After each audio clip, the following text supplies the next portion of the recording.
Welcome back to War Room Weekly. I'm Marcus. And I'm Minerva. It's great to have you all joining us again. Absolutely, Minerva. And today we've got quite the lineup of critical discussions for you. We're going to be, really diving deep into some of the escalating global conflicts that are shaping our world right now. Yeah, it feels like every week there's something new, right? And we're also going to be talking about some significant shifts in international alliances, which frankly are always fascinating to observe. They certainly are. And tied into that, we'll be looking at emerging power dynamics, specifically how new players are, asserting themselves on the global stage and how that's, impacting everyone. So stick around because it's going to be another packed episode of War Room Weekly full of our usual, in-depth analysis. Let's get right into it. So kicking things off, let's turn our attention to the Middle East because the Israel-Iran conflict has really intensified, hasn't it? It's just a constant escalation. It really has, Marcus, and the reports are pretty stark. Israeli aircraft struck Iran on June 13th, and that seemed to be the real turning point, making it clear this was a full-blown confrontation. Yeah, definitely. And the scope of these Israeli strikes, they've been pretty extensive. We're seeing reports of them assassinating top Iranian generals and nuclear scientists, obliterating air defenses, bombing various nuclear sites. It's a significant campaign. And the stated rationale from Israel, according to what we've read, is that Iran was, quote, accelerating significantly towards building a nuclear weapon. They've apparently enriched 400 kilograms of uranium to 60% purity, which is, just a short hop from weapons grade. Right, a short hop.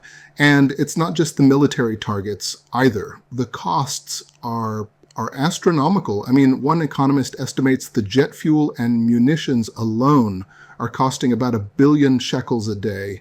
That's roughly 270 million USD daily. Wow. And, despite all that, they're saying the main aim, which was to, completely destroy critical facilities like Fordo, hasn't actually been achieved yet. So it's a setback for Iran's program, but maybe not the knockout blow Israel was hoping for. Well, and then there's Iran's retaliation, Minerva. They haven't just sat back, have they? No, not at all. They've responded with daily barrages of ballistic missiles aimed mostly at Tel Aviv and Haifa, which are, of course, Israel's two biggest cities.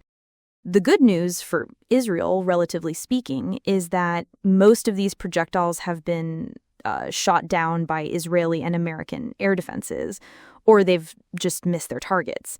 But sadly, at least 24 Israelis have been killed. Yeah, and it seems like Iran fired about 400 of their estimated 2,000 ballistic missiles. The Israeli Defense Forces, the IDF, believe they've destroyed a roughly equal number in their airstrikes. It's interesting, though, the reports suggest Iran's salvos have been shrinking, right? From over 150 on the night of June 13th to just 36 days later. Yeah, it seems like they're struggling to launch them. Their missile bases are constantly under threat from Israeli jets and drones. The IDF claims to have already hit around 120 of their mobile launchers, which is about a third of the total. And their air defenses apparently are, in tatters. So even with Iran's efforts, the destruction hasn't been as widespread as some might have anticipated. While buildings have been wrecked and there was an oil refinery hit, it hasn't critically hindered Israel's war effort. Which, brings us to President Trump's involvement or potential involvement. His stance has been interesting, to say the least. Unconditional surrender, Minerva, that's what he's called for, and he's even publicly toyed with the idea of America joining military action. But, initially he was quite reluctant, campaigned on ending endless wars, and actually dispatched an envoy for negotiations. It's quite the shift, isn't it? He left the G7 summit early, citing the war, and he'd even criticized the G7 for kicking Russia out of what was then the G8 back in 2014. But then, as soon as Israel's initial strikes were a success, his tone changed, and he seemed to embrace the war plan as his own. Yeah, I mean, for a president who's enamored with quick wins, I guess the idea of joining Israel and striking for dough probably looks appealing. But it's not that simple, is it? No, it's not. And public opinion in the U.S. is, a major factor here. A recent poll found that 60% of Americans are opposed to joining the conflict. It's a huge political risk, obviously. And that brings us back to Fordo. This nuclear facility, as we know, is buried half a mile underground, too deep for Israeli ordnance alone to reach.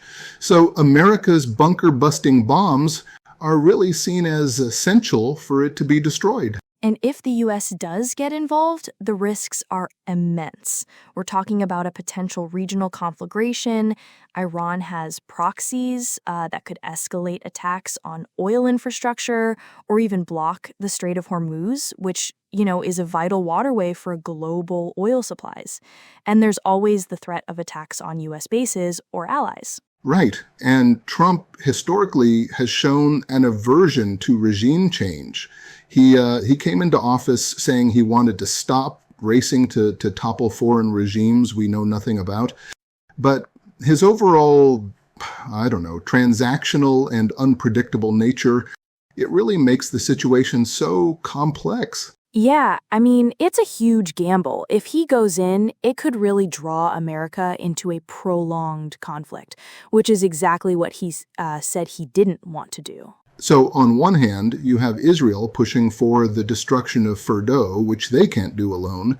On the other, you have Trump, who's wary of endless wars, but also, demanding unconditional surrender from Iran. It's a very, very delicate balance, isn't it? It is, and the consequences, whatever path is chosen, are truly profound.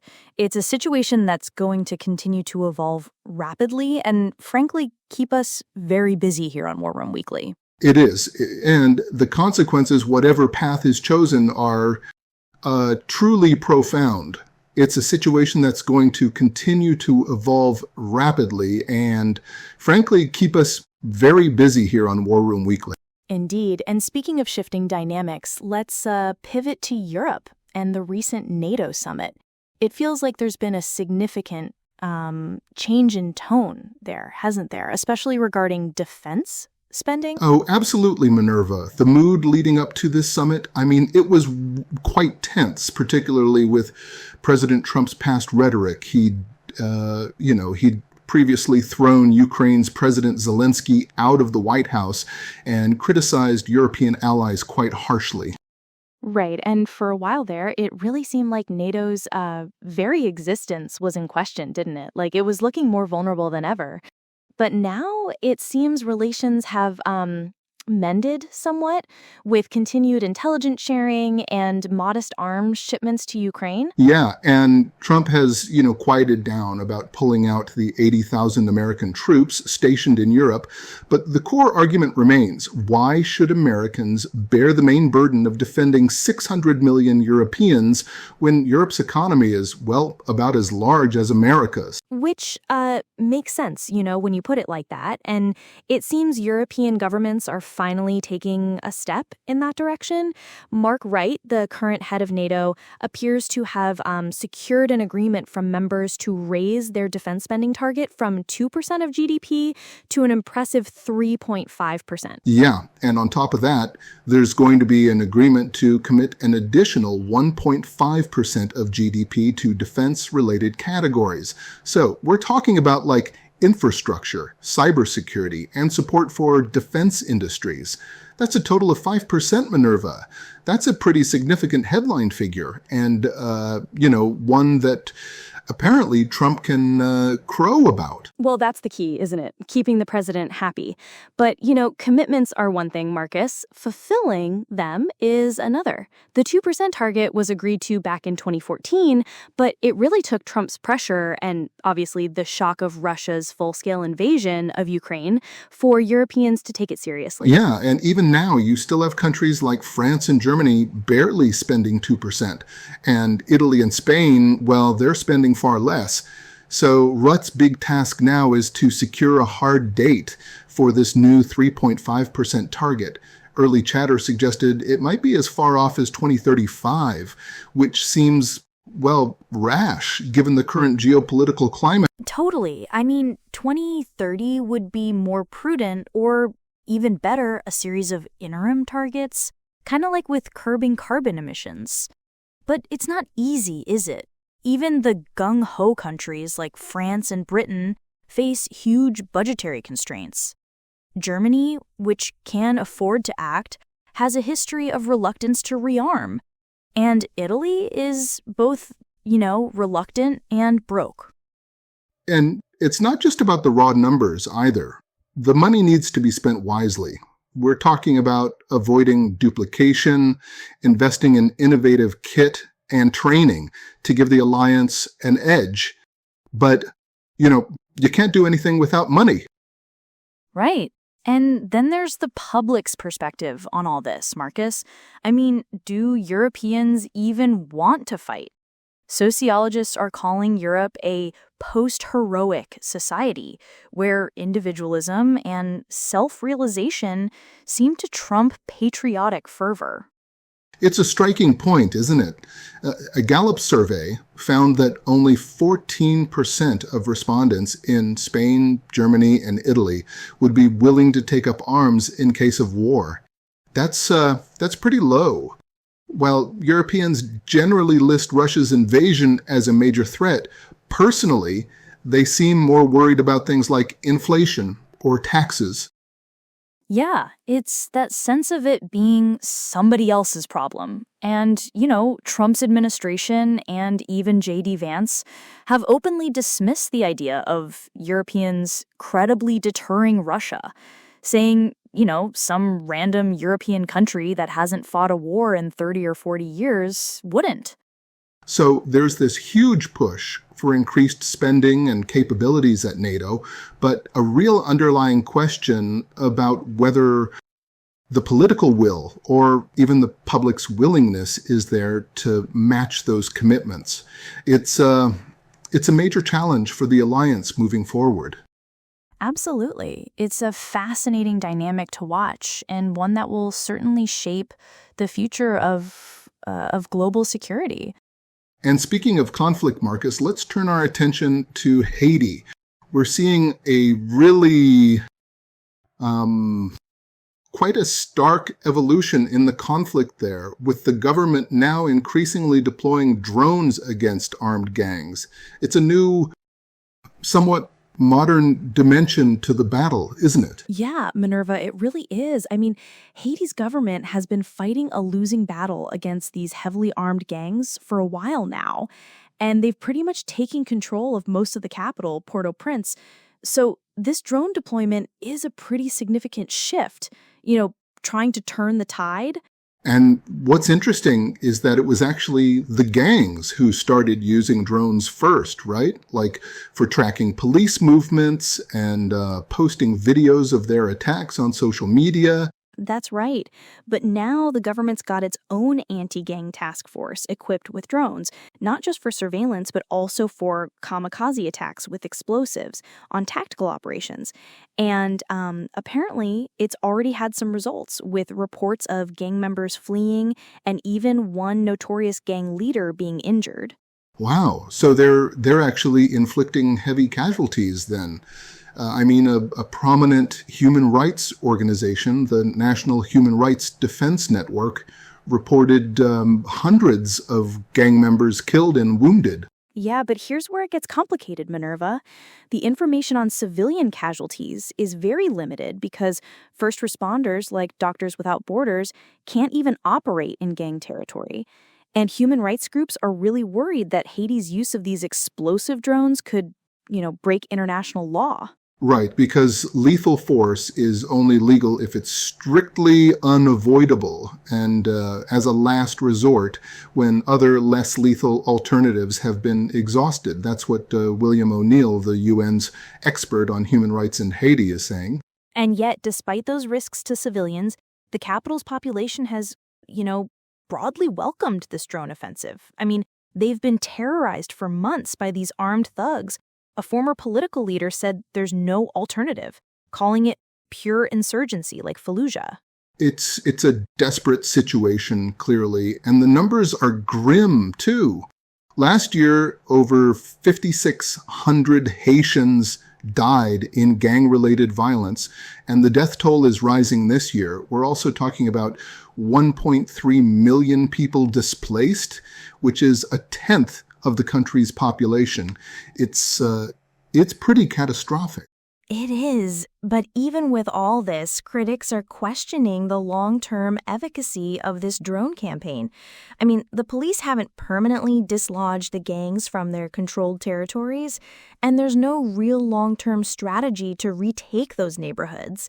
The gangs apparently quickly return, reoccupy the areas, and continue committing acts of violence. So it's more of a temporary measure rather than a decisive shift then. And the secrecy surrounding drone warfare in Haiti, with little publicly known about the rules of engagement or who's even operating them, that's certainly not helping. No, and it raises a lot of concerns about, the transparency and accountability. Plus, there are persistent allegations that Haiti's politicians have ties to gang leaders and that some members of the Transitional Council are corrupt. I mean, some experts are even saying that the targets for these drone operations are being chosen by the Prime Minister and the Transitional Council without input from the police, which, opens the door to political vendettas. And Jake Johnston from the Center for Economic and Policy Research even notes that in some parts of Port-au-Prince, the police themselves are as big a threat as the gangs, citing an alarming rise in summary executions of unarmed people by the Haitian police. It's a really complex and, frankly, disturbing picture. And the funding for these drones, apparently rich businessmen are helping the government in return for political favors. There was even a case where gangsters firebombed a car dealership owned by a man they accused of helping supply drones. Right, and the gang leaders themselves are still defiant, like Jimmy Cherissier, known as Barbecue. He took to social media to ridicule local law enforcement, claiming he has friends and brothers all over the world and can still obtain drones. And, 3 Haitians were actually arrested in the Dominican Republic, caught trying to buy attack drones for the Haitian gangs. So it seems like while the drone warfare is new and somewhat effective in the short term, it's not a silver bullet. The underlying issues of political corruption, lack of long-term strategy, and the ongoing human rights concerns, they're still very much present, and they're making this conflict incredibly complex and dangerous. Absolutely. It's a grim situation, and one that highlights the deep systemic challenges facing Haiti. It really does, Marcus. And speaking of shifting power dynamics and geopolitical plays, let's actually pivot to what's happening with China's bold trade offensive in Africa. I mean, it's a significant move, especially when you contrast it with, the expiring U.S. trade initiatives there. Oh, definitely. It's quite a power play, isn't it? I saw that China recently announced this zero tariff access for African goods. Like just last week on June 12th, they said they'd grant duty-free access to products from almost every African country except Eswatini, which, interestingly, still recognizes Taiwan. Yeah, that's the one outlier. And, on the surface, the immediate impact might seem minimal, but it's really about integrating African economies more deeply into Chinese-centered supply chains. I mean, China's total trade with Africa was almost $300 billion last year, with this significant imbalance of exports from China to Africa. And their exports are actually on track to be 12% higher this year, thanks to state support. Which, African countries have actually been asking for easier trade terms for a long time. But what makes this even more strategic, Marcus, is the timing, right? Because the U.S.'s African Growth and Opportunity Act, AGOA, is expiring on September 30th after 25 years. Precisely. And the U.S., under the current administration, has been, imposing tariffs willy-nilly, slashing aid, even banning African migrants.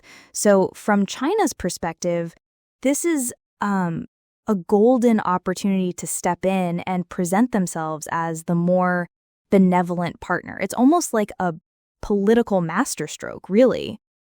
It is, but I wonder, how does this actually impact African economies? I mean, most of their exports to China are raw materials, which were already duty-free anyway, right? You're right, Minerva. So the direct impact on traditional exports is limited. However, this zero-tariff move will help African manufactured and agricultural goods become more competitive internationally. We're talking about things like Kenyan avocados, which used to face a 7% tariff, now being on par with Peruvian fruit, or even South African wines competing better against Australian and Chilean varieties. So for specific industries, it's a big deal. That's interesting. So it's not just about the raw materials, but the emerging industries. But are tariffs the biggest obstacle for African firms exporting to China? I mean, I've heard about other issues like supply reliability and structural bottlenecks. Exactly. That's a crucial point. Tariffs are honestly rarely the biggest obstacle. It's more about things like quality of logistics, red tape, phytosanitary regulations, all these choke points that make it hard for farmers or manufacturers to export. So Africa will only truly maximize the benefits if it can, make more things that China actually wants to buy beyond just raw materials. Right. It's about integrating into China's value chains, as Carlos Lopes from the University of Cape Town put it. And it seems this is intensifying the geopolitical competition for influence on the continent. How are African nations, navigating this sort of two-front push from both the U.S. and China? It's a delicate balance for them. They're not giving up on America, certainly. Since the U.S. paused some of its tariffs, African governments have actually been rushing to placate Washington, offering what the article calls goodies. Goodies? What kind of goodies are we talking about here? Well, it's a three-part package, apparently. First, they're rolling out the carpet for American firms like Starlink, Elon Musk's satellite internet provider. Congo, for instance, sealed a deal with Starlink in May, hoping to win American favor for its negotiations to end its war with Rwanda. Then there's mining. Madagascar is pitching a uranium mine. Congo's talking lithium. Namibia's got rare earths.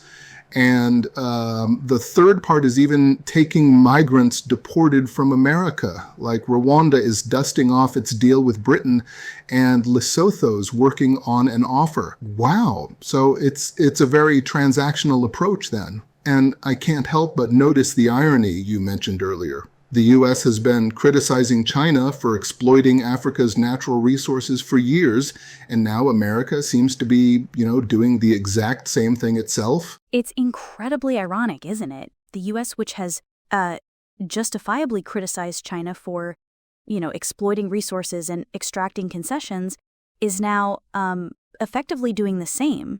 Meanwhile, China gets to cynically present itself as the benevolent partner, which is quite a narrative shift. It really is. So African nations are essentially caught in the middle, trying to play both sides to their advantage, or at least minimize the negative impacts. It's a clear illustration of how global power dynamics are, reshaping traditional alliances and forcing countries to reconsider their strategic partnerships. Absolutely. It's not just about trade anymore. It's a much larger game of geopolitical influence, with Africa becoming a very critical battleground for that competition. Indeed, Marcus, we've certainly covered a lot of ground today, from the escalating Israel-Iran conflict and NATO's evolving role to the complexities of drone warfare in Haiti and China's strategic moves in Africa. It's a very intricate and, constantly shifting geopolitical landscape we're looking at. Always. And that's why we're here, to try and make sense of it all for you. Exactly. So for everyone tuning in to War Room Weekly today, thank you so much for joining us for this in-depth analysis. We really appreciate you spending your time with us. Yes, thank you for listening. And please do join us next time on War Room Weekly for more in-depth discussions and analysis of the global stage. We'll be back with even more to cover. Absolutely. Until then, stay informed and take care.